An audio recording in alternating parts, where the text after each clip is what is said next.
Seagulls are among the world's most intelligent birds. They learn from experience and can teach each other, such as signalling when fish are available. They do this by flashing their wings at each other in a specific flying pattern over the school. They are very comfortable in cities and use their teamwork to harass enemies into submission. In other words, don't mess with a seagull. Arsenal found this out the hard way after they were absolutely demolished by the mighty Brighton and Hove Albion, losing to them by 3-0 at the Emirates to decimate any title hopes that they had remaining. But how did Brighton do it? What did they do so well? Join me today as we go through that very topic. Please like the video and subscribe, it really would mean a lot to me. But now, let's talk about how Brighton outclassed the mighty Arsenal. Here is the Brighton team. Now, before we start looking at the way that Arsenal set up and the way that Arsenal pressed, I wanted to take a moment to talk about this Brighton team generally. When we have a look at the players, we can see Caicedo here at right back. And when Brighton like to play out from the back, which they did a lot against Arsenal, it's the reason why they were able to really dictate play, really dominate play, and dictate the tempo of the game. It was through these two centre-backs in Dunk and Colwill. And what ended up happening a lot of the time is they often didn't pass to Caicedo and instead to focus more on this left-hand side. Steele was a massive part of this. His ability on the ball and his ability to play through into midfield straight past the singular version of Arsenal's press meant that Brighton could get out more often than not. But whenever they didn't want to do that, they focused down this left-hand side through Estupinian, through Colwill, and Dunk made sure that he didn't pass over towards Caicedo. I think it's because of his lack of really positional awareness on the ball as a right back. They wanted to make sure that defensively he was fine, but as for a positional right back when playing passes through, yes, sometimes he's fine, but most of the time they wanted to focus down this left hand side. And it's also because Mitoma dropped in a little bit deeper. Gilmour was also here to really help with the transitional play.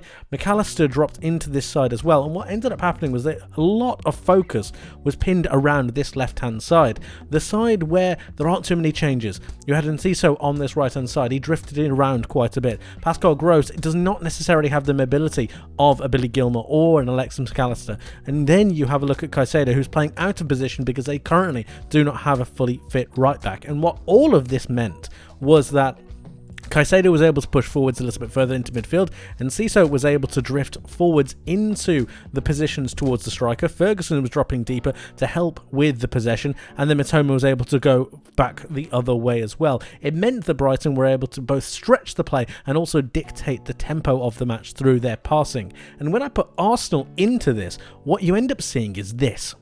Now, this looks very complicated, but it's really simple to get to grips with, don't worry.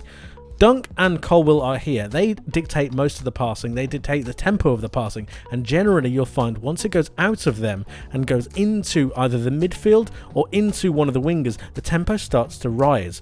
And then you have Estupinian passing through Mitoma, then you have them passing through midfield, but it's getting past this Arsenal press. I've got Trossard here because Martinelli came off, I should say, quite early. But when you have a look at this Arsenal press, Trossard, yes, will be focused on Dunk, and Jesus will as well. But what happened with Arsenal, and the problem that Arsenal had a lot of the time, was that Granit Xhaka and Martin Odegaard weren't able to really play in those pockets to be able to read the press well enough, or to be able to read Brighton's patterns of play. They didn't focus out on this left-hand side all too much. Bukayo Saka was left on his own quite a lot of the time due to the passing that was through Estupinian and Colwill.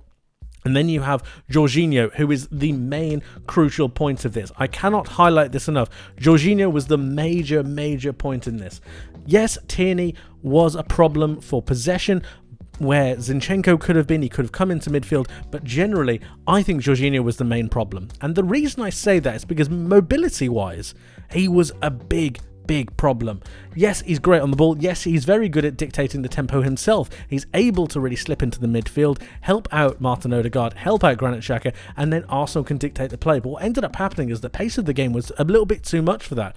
And when Jorginho was following Ferguson, when Ferguson started to drift in behind because he didn't stay in his general striking position, he dropped forwards into the midfield, allowing Mitoma and Enciso to spin in behind, to really take up these positions here, to try and spin him behind Arsenal. This stretched the play, made Arsenal keep running back towards their own goal, but at the same time it kept the likes of Colwill and Dunk free from pressure for a certain period of time. This allowed Brighton to mix up their attacks, to mix up the variety in which they played, and it also meant that Arsenal were continuously having to go back towards their own goal. But in this scenario, Jorginho is a big problem because his lack of mobility is seriously crippling the way that Arsenal want to press. Because Jorginho can't go onto Ferguson all that well, Xhaka is questioning whether he needs to follow with Trossard. Odegaard is trying to roam and pick up the passes as well, but it just never is enough, and they can never really pen Brighton into this area well enough for them to really start to reset. And when they do reset and gain the ball back, they know that they can just switch the play through. This is where Steele comes in. What ends up happening quite a lot of the time is Arsenal gets sucked into these areas, but they never quite get the ball, and this allows the transition for Mitoma and Nthiso to run past Ferguson, who takes the ball very well. We know that he wins a lot of his ground duels. If you watched my recent recap, if you haven't, go check it out, because we talk about the amount of duels that Ferguson wins, and he does very well, especially against Jorginho.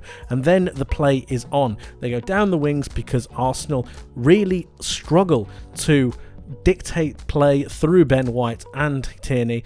Mitoma had the beating of White on numerous occasions, and really it was a matter of time before Brighton were able to really carve out an open opportunity. Yes, Kiwior is a bit unlucky because he gets caught, but really Brighton carved Arsenal open on numerous amounts of occasions, and it was down to the dictating tempo, it was down to the tempo of the play, it was down to the ability to really play through midfield, and it was through sucking Arsenal into these areas to allow them to transition through. And Arsenal, through Jorginho, or through the lack of a Thomas Partey I should say, were not able to really press high enough to be able to keep Brighton penned in. They were not able to keep a lid on these three midfielders who were roaming through, and what ended up happening was that Mitoma and Nthiso ran ragged, spreading the play, making sure that Brighton continuously got out. It was a nightmare for Arsenal from start to finish. They couldn't lay a glove on Brighton for most of the game, and when they did get those opportunities through those turnovers, which did occasionally happen, they weren't able to make the most of it. Brighton took their chances, Arsenal did not, but Brighton with a better footballing side, Brighton with a more aggressive side, Brighton with a more tactically astute side, and that is how they outclassed the mighty Arsenal. Thank you ever so much for watching, guys. I hope you enjoyed. If you did, please leave the video with a like. It really helps me out, and it only takes a second, so please hit that like button and subscribe if you haven't already. Be a part of this ever-growing community, and let's talk about the great and beautiful game. So please hit that subscribe button and like. Please let me know your thoughts in the comment section below as well on the game in itself and what you think is going to happen to both clubs. How much does this impact the Premier League title race, and do you see Brighton getting European football? Let me know your thoughts in the comment section below. I would love to hear from you, so please do get in touch. That is it from me for today. Thank you ever so much for watching. I hope you have a wonderful rest of your day. I hope you have a wonderful rest of your week, and I hope to see you in the next one. But until then, my friends, take care of yourselves, and bye-bye.